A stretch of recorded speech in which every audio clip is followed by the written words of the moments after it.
I spent the day with over 400 rescue dogs here in rural Thailand, most of them in this survival mode, either scared, reactive, or just shut down. On the way home, I was thinking, this is exactly what many equestrians, elite women, feel all the time.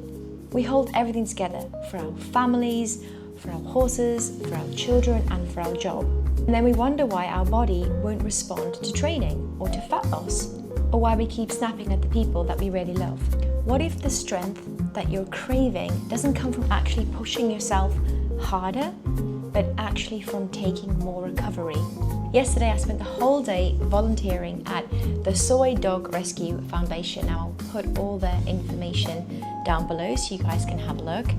They are an amazing organization that started off in 2012, I think it was, with two local people, Jill and John, and over the last more than 10 years, they have grown this organization to a fantastic sanctuary. Honestly, if you've never been to Thailand, please come and go to there. You can spend days, weeks there volunteering. They really rely on volunteers to help walk the dogs because there is over 400 dogs there.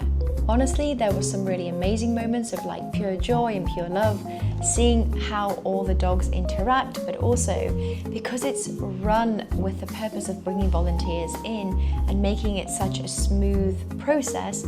From the minute you walk in, everyone is so welcoming.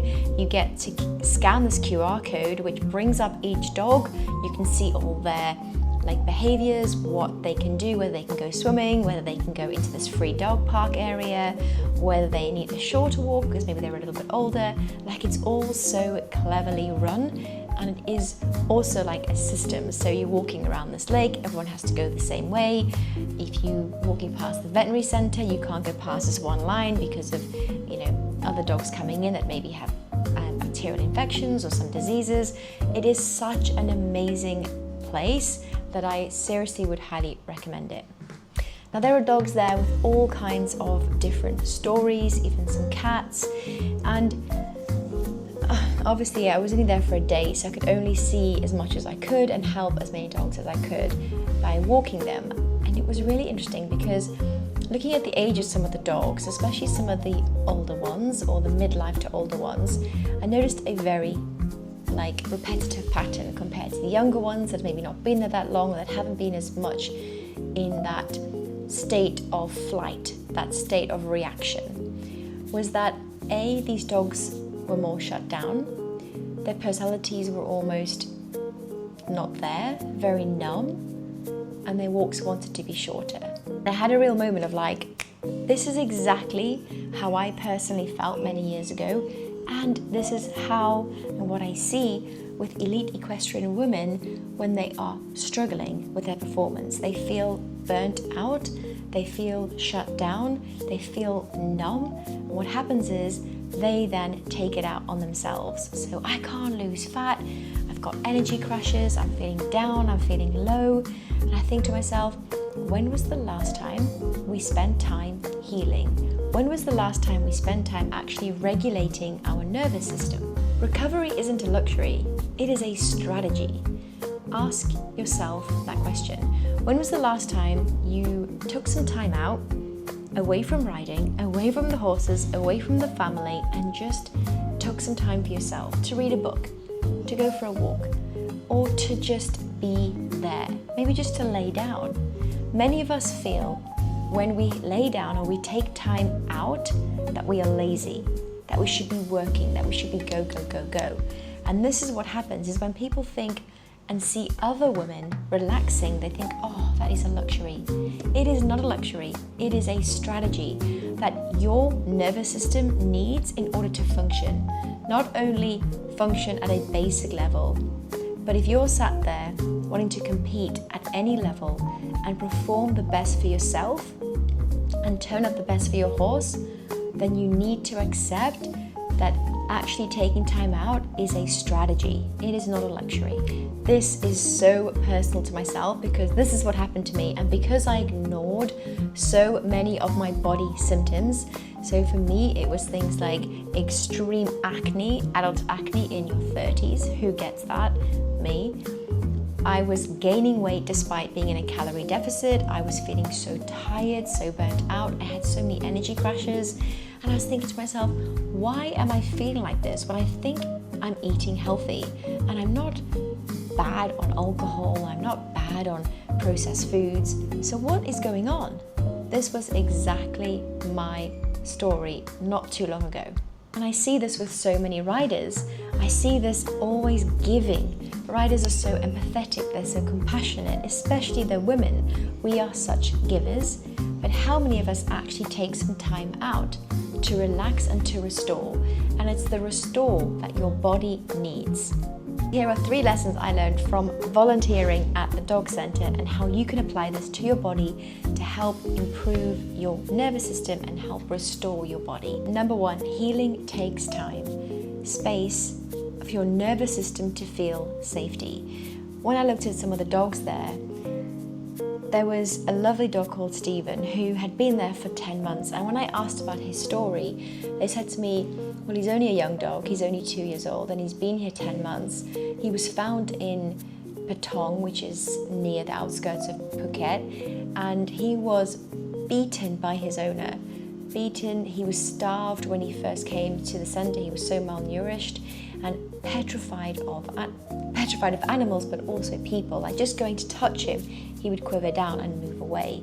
This dog, Stephen, needed time.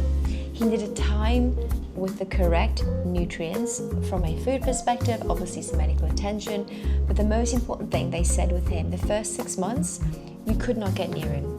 He just needed the time. His nervous system needed the time to recover. The same happens with you as a woman. Now, if you're someone who has a menstrual cycle, the beauty about this gift that you have is that when you know how to cycle your riding around your menstruation, everything changes. You then don't have to take long periods of months off because, let's face it, that's not very practical, and how many of us can do that? When you understand your menstrual cycle and you can train and ride around your cycle, you will then understand those periods or those weeks when your cravings go up and you're feeling a bit lethargic, to do less, to do more restorative practices, and the days or the weeks when you're feeling like natural energy, that abundance of energy without having to eat more food. That is the beauty of training and riding with your cycle. Number 2, from the lessons that the dogs taught me, and this is in relation to horse riders, is high functioning doesn't mean healthy. Oh my goodness me. How many of you just get trapped in this cycle of more? And I see this so often, not only from the rider perspective, but also I saw this with the dogs at the rescue. When they're asked to do more and more and more, you can see it in their face and their body doesn't want to do it. Now, if riders, and when female riders tune in with their body and understand their cycle, they will know that there are times in the month that you can seriously perform at the best level effortlessly, but then there's times of the month where you might be performing a little bit lower than you want to, but instead of pushing yourself harder through that, actually adapting your training, adapting your lifestyle means that your recovery is quicker to then perform at a higher level again. Number 3, another lesson the dogs taught me is self-compassion. Well, let's refer this back to Stephen. When I asked about how they rehabilitated him and how they got him more confident with humans, they said they hired a dog behaviorist to come in who spent a lot of time with Stephen, but the most important thing she did was not push him harder. She gave him space and allowed him to come to her. Now, if we relate that to our horses, I often get told, oh, my horses changed behavior, they stopped doing this, they're really stiff to bend to one side, and I will listen and take notes, and then, we get talking about the rider, and I'll say, how are you, how's your body, how's your cycle, how's your health, and there's always a link. There is always a link to there being a potential weakness or a potential issue or something going on with the rider that the horse is just mirroring. And when the rider takes responsibility, takes the healing route, takes the self-compassion route, guess what happens to the performance? The horse comes towards you because they are attracted to that safety. They're attracted to that calm state. Think about this from a herd perspective. When horses are in the wild, the leader is the most calm horse around. The leader is the horse that's saving the energy, that is alert, that is aware, but is not the one that's running around causing chaos. And this is why horses are attracted to that in humans as well. They're attracted to your inner state of calm in any kind of chaos.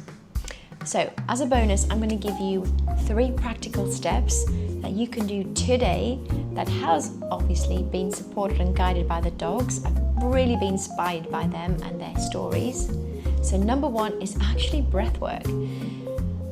When a lot of us get stressed or a lot of us take on too much and we feel burnt out, when we tune into our breathing, we notice that our breathing has changed. So for a lot of us, that means quite shallow breathing. So you're taking in less air and you're exhaling less air. It's almost like you're breathing just at the top of your lungs and you forget that you have your lungs, your diaphragm, your stomach. Doing a simple breathwork practice of inhaling for the count of 4. So feeling your lungs, your belly, everything expanding out, holding for a second, and then exhaling for the count of 6 out your mouth. So imagining everything deflating like a balloon. Repeating that practice up to 5, even 10 times is a fantastic way of calming down the nervous system, but also helping you come out of that chaos state. I tried this with the dogs. It really, really worked. The first dog that I walked was very high energy. He was just so happy to be out. The minute I got him from his little kennel bit, he was straight away jumped up at me, paws here. It was quite a big, dark looking street dog. And I thought, oh God, okay. And on his notes it said he pulls a lot, he's a heavy puller and he's very boisterous. When I got him on the lead, I actually stopped for a moment and I did the breathing exercise, and within the space of 30 seconds he was walking normally down the side of my lead. I had no strong pull on him because the lead is an extension of my arm, and he was totally calm. This stuff works. Another tip is gentle recovery versus high intensity. Obviously at the moment I'm training for the Big Buddha Run, so I'm doing high intensity at least 3 days a week. Once the run is over, I won't be doing as much and focus back on my strength training. However, most important thing is I'm syncing this into my cycle. So last week when I started, or the week before when I started this challenge, I was on my period week. So I had a day of 5 days of bleeding. I did not go to the gym. I did not run. I did not push myself. Now I'm out of that and I'm in the middle of my cycle. I have a natural energy, and also because of my hormonal changes, I am actually feeling like I can take on more. I'm clearer with my cognitive function, with my decision making. I can regulate my nervous system more, and I'm not craving carbs. I'm not craving anything to give me a bit of an energy boost. So when you know how to train with your cycle, not only will my recovery be so much better, but now in this period I can actually push myself a little bit harder for progress. And in the latter phase, I'm going to be taking it a little bit slower, so I won't be pushing myself as much. I'll be doing more gentle movement. The third practical tip that the dogs definitely did teach me was getting into a bit of a routine. So when I walked each of the different dogs, I noticed a little pattern in all of them. They'd been there a few months, so a lot of them know the routine. They know where to go. They know what they're like. And instead of me being like, no, we will do the same route that I've done with every other dog, I allow the dog to choose.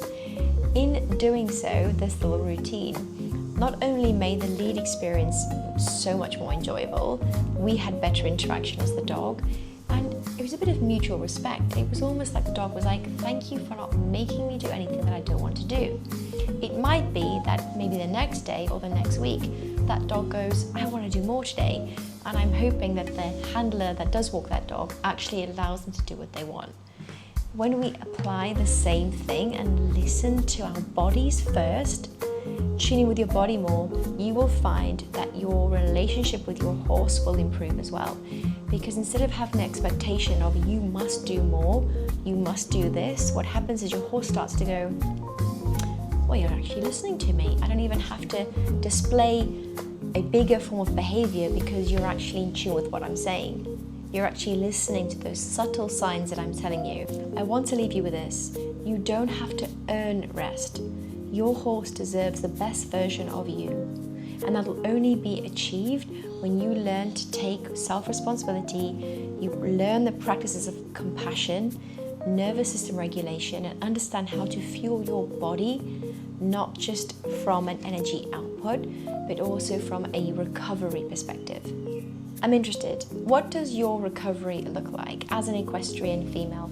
Comment below, let me know, and please don't forget to give me a subscribe and a like.